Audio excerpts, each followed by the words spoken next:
వేల్ సమస్యతో బాధపడుతున్నారా? ఇప్పుడు లేజర్ చికిత్సతో ట్రీట్మెంట్ రేంజ్ హాస్పిటల్స్ లో శాశ్వత పరిష్కారం. ఇప్పుడే సంప్రదించండి.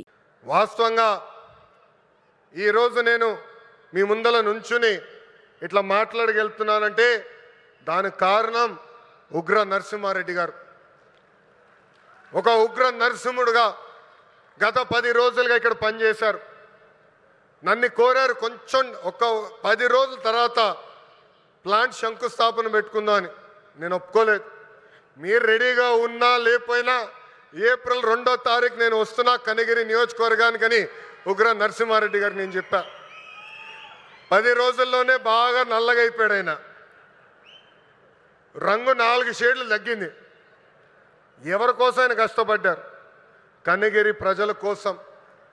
మన ఇంట్లో ఉన్న నిరుద్యోగ యువకులు పక్క రాష్ట్రాలకు వెళ్లకుండా మన ప్రాంతంలోనే మన నియోజకవర్గంలోనే ఉద్యోగాలు కల్పించే లక్ష్యంతో అహర్నిశలు పనిచేస్తున్న ఉగ్ర నరసింహారెడ్డి గారిని మనస్ఫూర్తిగా ఈ సభాముఖంగా నేను అభినందిస్తున్నా. చంద్రబాబు గారు చెప్తున్న P4 విధానానికి రిలయన్స్ CBG ప్లాంట్ నాంది కాబోతుంది. పేదరికం లేకుండా చేయటంలో ఇది కూడా ఒక తొలి అడుగని సభాముఖం తెలుపుతున్నాం. రైతులకి ఈ ప్లాంట్ల ద్వారా పెద్ద ఎత్తున మేలు జరుగుతుంది.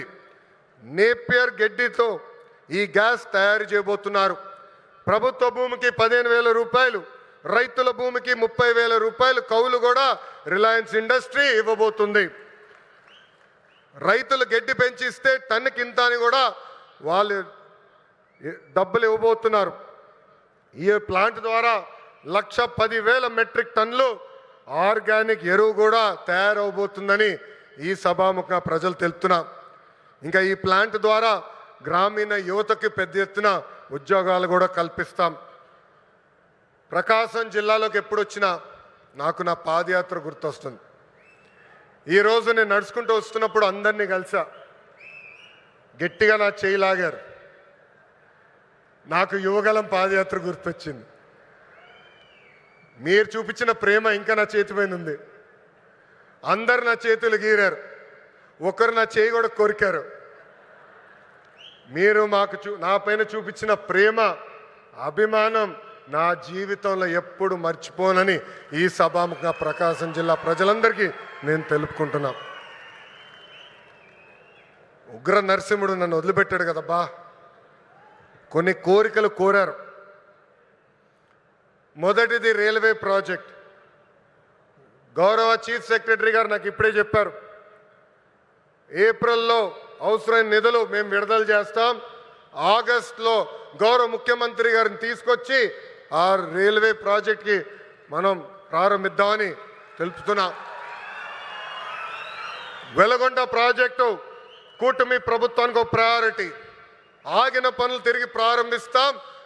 చివరి ఎకరానికి సాగునీరు అందించే బాధ్యత మేము తీసుకుంటాం. ఇంకా తాగునీరు గురించి నేను చెప్పాల్సిన అవసరంలా. తాగునీరు శాఖ మంత్రి ఎవరు?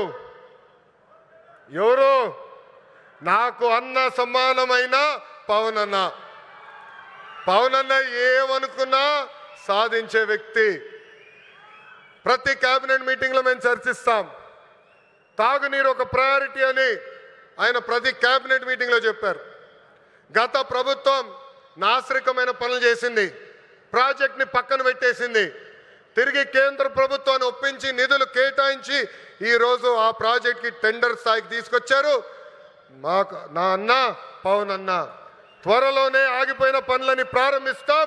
ప్రతి గడపకి కుళాయి ద్వారా తాగునీరు కూడా అందించే బాధ్యత కూటమి ప్రభుత్వం తీసుకుంటుందని ఈ సభాముఖంగా తెలుపుకుంటూ ప్రకాశం జిల్లా ప్రజలందరూ ఒకటే కోరుతున్నా.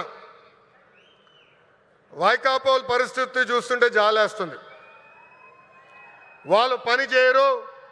పని చేయాలనుకున్న వాళ్ళ చేత పని చేయనీరు. ఈరోజు కొత్తగా చెప్తున్నారు ఈ ప్లాంట్ల ద్వారా ఏదో అయిపోతుందని. వాళ్ళని అడుగుతున్నా, మీరు ఇంట్లో గ్యాస్ సిలిండర్లు వాడరా? కట్టెపొయ్యిలు వాడుతున్నారా?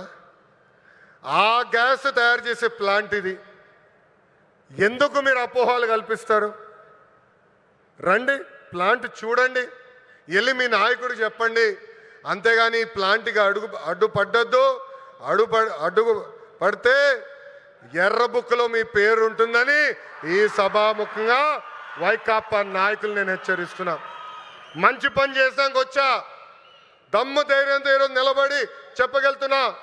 10 నెలల్లోనే ఎవ్వరు ఉంచిన విధంగా ప్రకాశం జిల్లాకి నేను ఈ ప్లాంట్ తీసుకొచ్చా. అంతేగాని తప్పుడు ప్రచారం చేస్తే నేను మిమ్మల్ని వదిలిపెట్టనని ఈ సభాముఖంగా వైకాపా నాయకులకు నేను హెచ్చరిక చేస్తూ, సుమన్ టీవీలో మీ పర్సనల్ అండ్ బిజినెస్ ప్రమోషన్స్ కోసం కింది నెంబర్కి కాంటాక్ట్ చేయండి.